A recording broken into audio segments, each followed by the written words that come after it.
how is the psychological impact of all of this? How is that showing up for students? Many students have now a traumatic situation because of the war itself, the economic situation. Some of their friends maybe have been killed in the war. Hello, it's Hannah Gelbart here, and this is What in the World from the BBC World Service.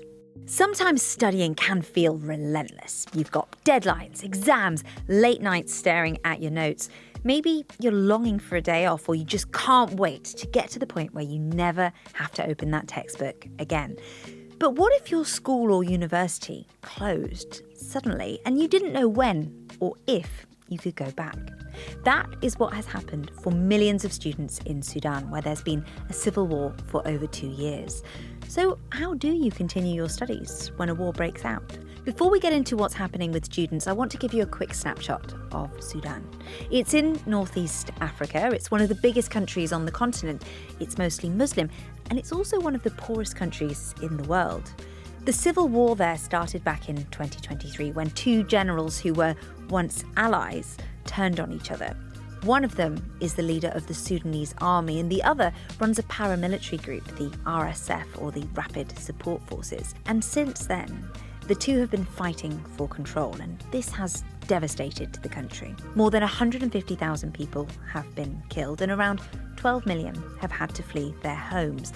The UN has called this the world's biggest humanitarian crisis. And the fighting has intensified recently. A city called El Fasher, which is in Darfur, is now under RSF control. And we did a podcast on this recently, which you can have a listen to. It's called Sudan, What's Happened in El Fasher. And now let's find out about student life in this war from Maha El Gamal, a BBC journalist who's based in Cairo and works on an emergency BBC radio service called Sudan Lifeline, which provides news and information for people living there. Hi Maha, welcome to the podcast. Hello. So talk me through what has happened to schools and universities in Sudan since the war began and how life has changed for students. Since the war began in 2023, the life has extremely changed in Sudan, especially in education field, because there is no schools and no universities are working, especially in the capital Khartoum and also Al Jazeera state. There is a big gap of education for students of 2 years inside Al Khartoum and also in other places inside Sudan. But in Darfur, they have also a special case because the rapid forces are controlling this area. So in El Fasher, for example, up till now in the damaged El Fasher, they don't have education or universities or schools. Also in other places inside Darfur, they have only centers for education, not proper schools and universities. But in other places like the northern state and Red Sea state and other places inside Sudan, they consider these places are safe. So the education hasn't been stopped in these areas. What about online learning? Is that an option at all? I imagine that it's difficult to get stable internet access. Many students are now doing online education, especially in the places that have been affected by the war because of some other elements, not only the war, but also the economic situation. Their families, they don't have affordable money to fund their children, so they are studying online. But there is another challenge in studying online of the internet, the bad internet connection, and also some students have also been badly affected psychologically by not being in schools. Maha, we have been hearing from some students in Sudan, including Khaled, who we're going to hear from now. He lives in Sudan's northern state. He's 14 and he has been studying online since the war broke out because it's not been safe for him to go to school. And he told us what that's been like for him. In home, it's uncomfortable studying environment because noise at home and family distractions, because I got easily distracted by social media or games. and it's very hard to ask questions or get help easy. So sometimes I feel lonely and isolated because it's like you have no direct communication with the students online. Also, data is very expensive to buy every week. And now let's hear from Al Zubair, who's a university student in the north of Sudan. Life has slowly started to return. People have reopened their shops, the streets are once again filled with movement and transportation. People are gradually resuming their normal lives. Electricity is still being cut off from time to time, but there's been a clear improvement, thank God. People also have a strong determination to live their ordinary lives again. As for universities, there are encouraging steps being taken by both the government and the universities themselves to resume studies, which made us, as students, very happy after such a long suspension. Khartoum will return to how it once was, and even better, God willing. So, Maha, we heard that things are now beginning to get a little bit better for some students, schools, universities reopening. Yes, this year Khartoum State reopens schools in September this year for the first time since the war began, because the government and the education ministry they are trying to reopen damaged schools. They are also insisting to continue the whole year, the whole school year, to be, especially in the secondary schools, to be a full year. But it also depending on each state to decide whether to make it shorter or full year. Despite all of these obstacles, students are insisting to continue studying. So, internet connectivity is a huge issue in remote parts of Sudan, especially. And the UN is trying to tackle this. They've got a project called Connectivity for Refugees, and they're working in camps to help displaced people get online. So let's hear from a student about that now.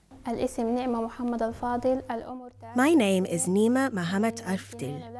I'm 23 years old, I'm a student, and I come from El Geneina, west of Darfur in Sudan. At the moment, I'm a refugee in the Fashana camp in Chad. There are 2 of us here from my family. When I first arrived here in Fashana, I didn't have a telephone, and the connection wasn't very stable.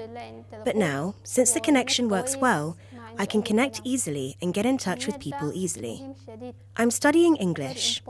After the lessons, I do some research on my phone thanks to the internet connection, and it enables me to find parts of the answer for the next day at school and participate in the lesson with my classmates. I've always dreamed of learning IT, and thank God, today I've managed to do it thanks to this project. We are all well trained here, and thanks to this, I've acquired additional skills that I never had before. Before, I didn't know anything about computers.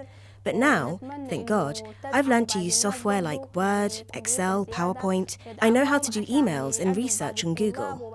I'd like to see more projects like this to allow other students to benefit from this, especially those in camps who have nothing to do. Some families who have some affordability of money, they are trying to lower this gap of education for their children, the years they missed. So they are trying to make them go through exams, special exams, to be able to go to the upcoming grade safely. How else have schools and universities been able to adapt to try and keep things going for students? Some schools and universities are relocating.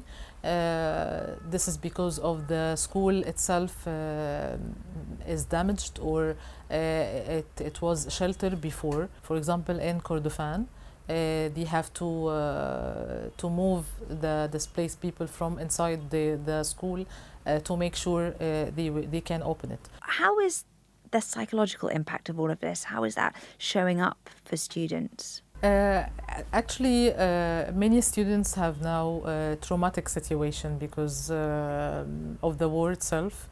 The economic situation, and they don't have, in some cases, they don't have the access to be with their friends, and some of their friends maybe have been killed in the war.